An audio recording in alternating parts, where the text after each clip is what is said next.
Hello students, welcome to the math class of 8. Students, today we will learn about square and square root. तो आइए board पर देखते हैं square and square root. Square क्या है? If a number is multiplied by itself, then its product is known as a square number and the given number is a square root of the product number. अगर किसी number को हम उसी number से multiply करते हैं तो उसका जो प्रोडक्ट आता है, उसका जो रिजल्ट आता है वो स्क्वायर नंबर होता है और जो नंबर दिया गया था वो नंबर प्रोडक्ट का स्क्वायर रूट कहलाता है. अब एग्जाम्पल से हम देखते हैं square of 1 is 1 square which is equal to 1 into 1 is equal to 1.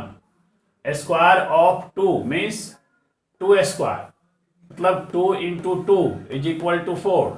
Square of 3 means 3 into 3 equal to 9. Square of 4 means 4 into 4 equal to 16 is equal to 16.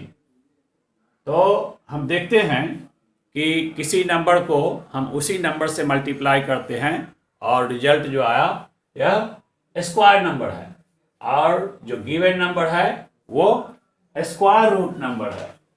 अब यहाँ हम लोग देखिए ये 16 ये स्क्वायर नंबर है और ये 4 जो है वो इसी का स्क्वायर नंबर हो गया 16 और इसी 16 का स्क्वायर रूट हो गया 4.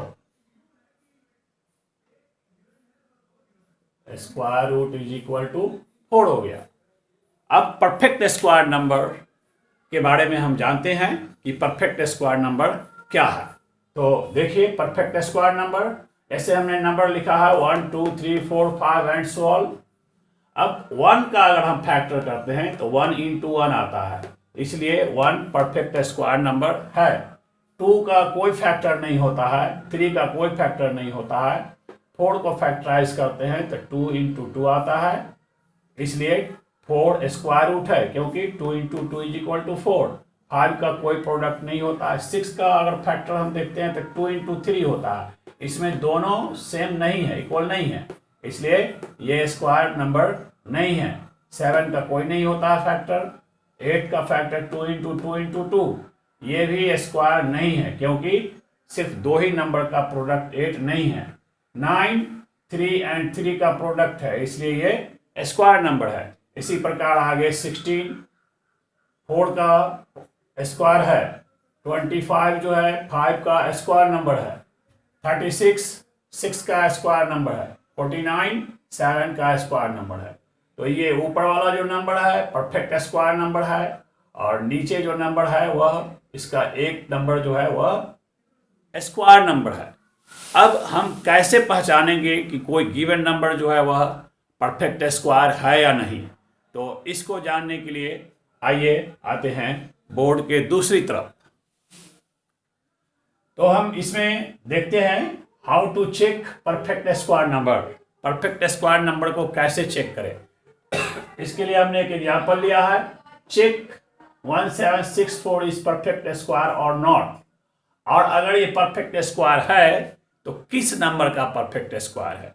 इसके लिए हम इसको फैक्टराइज करेंगे. अब देखिए कैसे फैक्टराइज करते हैं.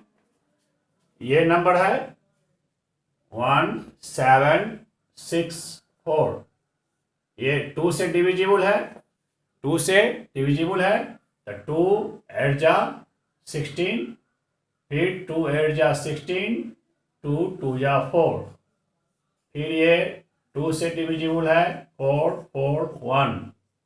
अब ये 4 4 8 और 9 3 से डिविजिबल है तो 3 1 जा 3, 3 4 जा 12 एंड 3 7 जा 21. फिर ये 3 से डिविजिबल है, 3 4 जा 3 9 जा 27. फिर ये 7 से डिविजिबल है। ये जो हमारा आया है फैक्टर, इसी को हम यहाँ लिखते हैं, इसको हम प्रोडक्ट के फॉर्म में यहाँ लिखते हैं 2 into 2 into 3 into 3 into 7 into 7। अब हम इसको पेयर लगाते हैं। देखिए ये पेयर में बन गया, 2 इंटू 2 का एक पेयर, 3 इंटू 3 का 1 पेयर, 7 इंटू 7 का 1 पेयर। अगर इच फैक्टर पेयर में है तो यह नंबर परफेक्ट स्क्वायर है। Its all factors are in pair, so 1764 is a perfect square number. ये परफेक्ट स्क्वायर नंबर है। अब हम दूसरा एग्जांपल देखते हैं। 6300 इज परफेक्ट स्क्वायर और नॉट। फिर हम ऐसे ही इसका फैक्टर करते हैं। 6300 जो है उसका फैक्टर अगर इसी प्रकार से हम करेंगे तो आया 2 into 2 into 3 into 3 into 5 into 5 into 7। अब यहां ध्यान से देखिए, इसमें क्या है, 2 पेयर में है, ये 3 पेयर में है, 5 पेयर में है, बट ये 7 जिसको रेड कर दिया हमने, ये पेयर में नहीं है। तो इसमें पेयर में नंबर नहीं है एक फैक्टर, इसलिए यह परफेक्ट स्क्वायर नहीं है। Since 7 is not in pair, so 6300 is not a perfect square number. अब क्वेश्चन आता है कि हम इसको कैसे परफेक्ट स्क्वायर बनावे। तो हमारे पास दो ऑप्शन हैं, देखिए ध्यान से। हम इसमें अगर हम मल्टीप्लाई करते हैं 7 से, तब भी यह परफेक्ट स्क्वायर हो जाएगा। ये नंबर को हम फिर से यहां लिखते हैं, 2 into 2 into 3 into 3 into 5 into 5 into 7। ये पेयर में है, ये पेयर में नहीं है। अगर हम इसमें एक 7 और से मल्टीप्लाई करते हैं तो ये भी पेयर में आ गया, पेयर बन गया। तो if 63 is multiplied by 7, then it becomes a perfect square number, and a square root of new number is 210। कैसे? अगर हम इसमें 7 से मल्टीप्लाई कर देते हैं तो ये भी पेयर में हो गया। अब इसका परफेक्ट स्क्वायर निकालने के लिए, या फिर ये किस नंबर का स्क्वायर है, इस नंबर को निकालने के लिए सबसे एक लेते हैं। इस पेयर से 1 ले लिए, इस पेयर से 1 ले लिए, फिर इस पेयर से 1 ले लिए, और इस पेयर से भी 1 डिजिट हमने लिया, और इसको जब मल्टीप्लाई करेंगे तो ये हो जाएगा 210। इस प्रकार अगर इसमें हम 7 से मल्टीप्लाई कर देंगे तो यह परफेक्ट स्क्वायर नंबर बन जाएगा। दूसरा उपाय है डिवाइड करने का। तो फिर हम देखते हैं कि इसी नंबर में हमारे पास जो नंबर था वो पहले से था, ये 2 into 2 into 3 into 3 into 5 into 5 into 7। ये पेयर में है, ये पेयर में है, इसका पेयर नहीं है। अगर हम इसमें 7 से डिवाइड करते हैं तो ये कैंसिल हो गया, बाकी जो रिमेनिंग नंबर है वो फिर पेयर में बच गया। Therefore, if 63 is divided by 7, then again it becomes a perfect square number। फिर से ये परफेक्ट स्क्वायर बन गया। सबसे छोटा नंबर है 7, जिससे मल्टीप्लाई डिवाइड कर दिए तब भी परफेक्ट स्क्वायर बन गया।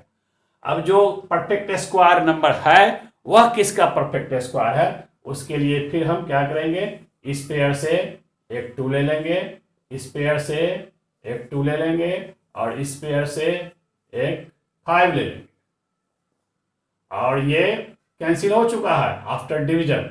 तो जो नंबर आया वो कितना आया, 2 2 जा 4, 5 जा 20। इसलिए square root of new number is 20। नहीं 20 नहीं, 3 है ना, यहाँ 30 हुआ। ये 3 का पेयर है इसलिए यहाँ 3 लेना था, 30 हुआ। तो square root of the new number is 30। इस प्रकार आपने देखा कि स्क्वायर नंबर क्या होता है, स्क्वायर रूट क्या होता है, और हम कैसे पहचानेंगे कि कोई नंबर स्क्वायर परफेक्ट स्क्वायर है या नहीं। अगले क्लास में हम लोग स्क्वायर रूट निकालने के डिफरेंट मेथड के बारे में डिस्कस करेंगे और सीखेंगे कि किसी भी नंबर का स्क्वायर रूट कैसे निकाला जाता है। तब तक के लिए स्टॉप किया जा रहा है क्लास को। That's all, thank you.